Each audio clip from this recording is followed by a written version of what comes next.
আজকে সকালে ঘুম থেকে ওঠা মাত্রই দেখছি এখানে অঝোরে বৃষ্টি শুরু হয়ে গেছে।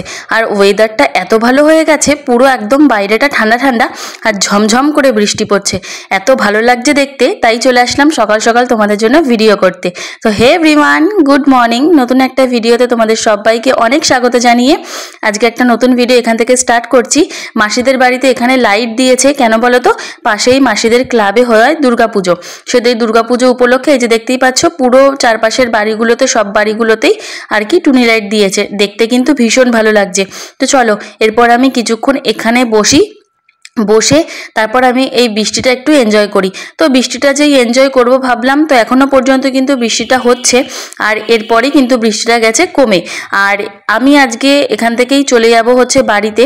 আর বড় মাসিদের বাড়ি যাব না, আর একটা মাসিদের বাড়ি ছিল তাদের বাড়িও যাওয়া হবে না, কিন্তু আমি আর মা যাব হচ্ছে একজনকে দেখতে। তো এই যে মাছগুলোর সাথে একটুখানি খেলা করে তো তারপর চলে যাব হচ্ছে আমি আর মা ওই দাদুকে দেখতে। আসলে ওই দাদু হচ্ছে আমার শাশুড়ি মায়ের জ্যাঠামশাই, তো উনি খুবই অসুস্থ, তো তার জন্য ওনাকেই দেখতে যাব না। এখানে আসার পর আমরা তো খুব একটা বেরোই না, তাই মা যখনই আসে তখনই মার ওই জ্যাঠামশাই মানে ওই দাদুকে আমরা একবার করে দেখে আসি। হয় ও মাকে নিয়ে যায়, না হলে মা আমার সাথে যায়। তো এরকমভাবেই আমরা দাদুকে দেখে আসি। আর এইখানে আসার পর এই প্রথম আমি এই প্যান্ডেলটা দেখতে পেলাম। প্যান্ডেলটা সবে সবে হচ্ছে বৃষ্টির জন্য। দেখো, যেহেতু প্যান্ডেলটা খড় দিয়ে করছে, তাই বৃষ্টির জন্য কিন্তু প্যান্ডেলটা এখানে ঢেকে দিয়েছে। আর তারপর আমরা চলে এসেছি একটুখানি বাজারে। আসলে বাজারে এসেছিলাম একটু আমড়া খুঁজতে, বিলাতি আমড়া। তো তার জন্য বিলাতি আমড়া না পেয়ে আমরা চলে এসেছি এখানে একটা শশার দোকানে শশা কিনতে। তো এই দোকানে কিন্তু শশাটা একটু কমেই দিচ্ছিল, কিন্তু খুব ভালো ছিল শশাটা। তো তার জন্য এখন আমরা শশা নিয়ে যাব হচ্ছে সোজা দাদুর বাড়িতে। আর এখানকার রাস্তাঘাটের অবস্থা প্রচণ্ডই খারাপ, একদম নতুন রাস্তা হচ্ছে এক জায়গাতে। তো তারপর দাদুর বাড়ি থেকে আমরা সোজা চলে এসেছি কিন্তু বাড়িতে। এই যে মাসিদের বাড়ি থেকে তো চলে এসেছি, আর এসে স্নানও করে নিয়েছি। পুরো বাইরে একদম পুরো মেঘলা আকাশ। যখন তো গেছিলাম তোমাদেরকে তো দেখালাম যে বৃষ্টি নেমে গেছে, তারপর গেছিলাম তোমাদের বললাম যে ওই দাদুকে দেখতে। তো এখন জাস্ট বাড়িতে ঢুকলাম, এসে স্নান করে নিয়েছি। আর এখন এসেছি আমি মাসিদের মানে এই সেজো মাসিদের উপরের ঘরে আর কি। তো একটু একটা ভিডিওতে, কালকে ভিডিওটার ভয়েস ওভার দিতে হবে তার জন্য। আর এটাই, চলো নিচে সব কথাবার্তা বলছে, মানে এমনি চেঁচামেচি হচ্ছে, তার জন্য ভাবলাম উপরে এসেই ভয়েস ওভারটা দিই। তো এখন আমি এই যেখানে বসেছি, বসে তারপর ভয়েস ওভারটা দেবো। তারপর খাওয়া দাওয়া করবো, একটু রেস্ট নেবো। এই বিকেলবেলা 5টা সাড়ে 5টা কি 6টা নাগাদ আমরা বেরিয়ে যাবো আজকে। চলো, আমার পরে কথা হচ্ছে। much later. খাওয়া দাওয়া করে একদম বিকেল দিকে পুরো বেরিয়ে পড়েছি কিন্তু বাড়ির উদ্দেশ্যে। আর গাড়িতে এই কাঁচটা খোলা থাকলে না আমার প্রচণ্ড শান্তি হয়, কিন্তু আমার শান্তি সেটা যে ভগবানের সহ্য হবে না সেটাই না। তো নেমে গেল ঝমঝম করে বৃষ্টি। আর বৃষ্টি নেমে গেলে তোমরা তো জানোই যে গাড়ির কাঁচটা একদম কিন্তু ঘোলা হয়ে যায়। তো তার জন্য এসিটা বাধ্য হয়ে চালাতেই হয়েছে। আর যেই না এসি চালানো হয়েছে, তো ব্যাস তারপর তো আমার শুরু হয়ে গেছে আমার যেটা হ্যাবিট, সেটা গাড়িতে উঠলে বমিটিং। তো এটা তো শুরু হয়েই গেছে। আর সেদিনকে তোমাদের সাথে শেয়ার করেছিলাম দিনের বেলার পাটুলি, আর তোমরা এখন দেখো রাত্রের বেলার পাটুলি তো সবার চেনা। আর এটা কিন্তু আমার খুব পছন্দের জায়গা। আমি যখন প্রথম আমার মাসি শাশুড়ি বাড়িতে এসেছিলাম, মানে সেই মান্টি দিদির বাড়িতে যখন আমি এসেছিলাম, তো তখন ওদের সবার সাথে আমি এই পাটুলিতে ঘুরতে এসেছিলাম। আমার ভীষণ ভালো লেগেছিল। তারপর থেকে এটা আমার একটা পছন্দের জায়গা হয়ে গেছে। তো চলো, সেই পছন্দের জায়গাটাকে ছেড়ে এবার গাড়ির মধ্যে এক জায়গায় জানলায় মাথা দিয়ে সোজা বাড়িতে চলে যাই। বাড়িতে গিয়ে আবার আমার জন্য অনেক কিছু অপেক্ষা করছে। কি অপেক্ষা করছে বলো তো? এই যে বাড়িতে এসেই সোজা ফ্রেশ হয়ে নিয়েছি, আর ওইদিকে কিন্তু বাবাও ফ্রেশ হয়ে নিয়েছে। আর চলে এসেছি এখন সোজা চা করতে।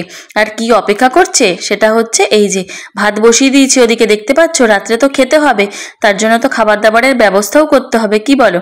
তো এখানে আমি আদা দিয়ে এখন চাটা করে নিচ্ছি।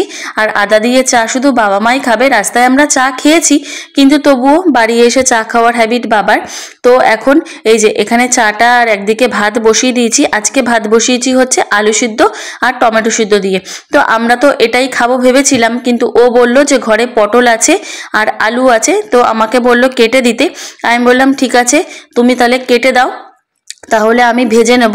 তো ও বললো যে না, যে তুমি কেটে দাও, আমি ভেজে নেব। তো এটা করেই আর কি দুজনে মিলে এই ডিল করে আমরা এখানে এখন এই যে আমি আলু নিয়ে চলে এসেছি, আর পটলটা আমার আগেই কাটা হয়ে গেছে। তো এগুলো সব কেটে নিয়ে এখন আমি ধুয়ে ওকে নুন হলুদ মাখিয়ে পুরো রেখে দেবো। আর বাড়িতে এসে দেখছি কি পটলগুলো পুরো পেকে গেছে একদম। আর আমার না পাকা পটল খেতে একদম ভালো লাগে না। আমি পটলের দানা একমাত্র কচি থাকলেই খাই, এছাড়া আমার পটলের দানা খেতে ভালো লাগে না। কিন্তু আমাদের বাড়িতে পটলের দানা খাওয়ার জন্য দুজন একদম পাগল, সেটা হচ্ছে রিয়া আর আমার বর। তো এই দুজন হচ্ছে পাকা পটল খাওয়ার জন্য একদম পাগল, আর পটলের দানা খাওয়ার জন্যও একদম পাগল।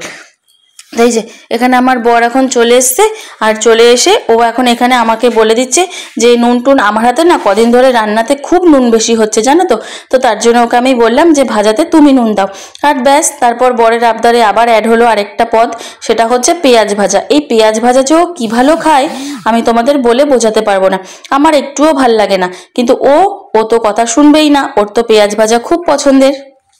আমার কাজের সময় যখন আমাকে কেউ বিরক্ত করলে আমি খুব রেগে যাই, সেরকমই সেম ও যেটা করে সেটা খুব মন দিয়ে আর নিখুঁতভাবে করে, যার জন্য ওকে কেউ ডিস্টার্ব করলে ও কিন্তু খুব রেগে যায়। তো এখানে ওকে আমি জ্বালাচ্ছিলাম, ওর পেছনে লাগছিলাম, আর মুখটা দেখো প্রচণ্ড পরিমাণে রেগে গেছে। তাও আমি থামছিলাম না, বারবার করে ওর মুখের সামনে ক্যামেরাটা নিয়ে আমি ওকে জ্বালাচ্ছিলাম।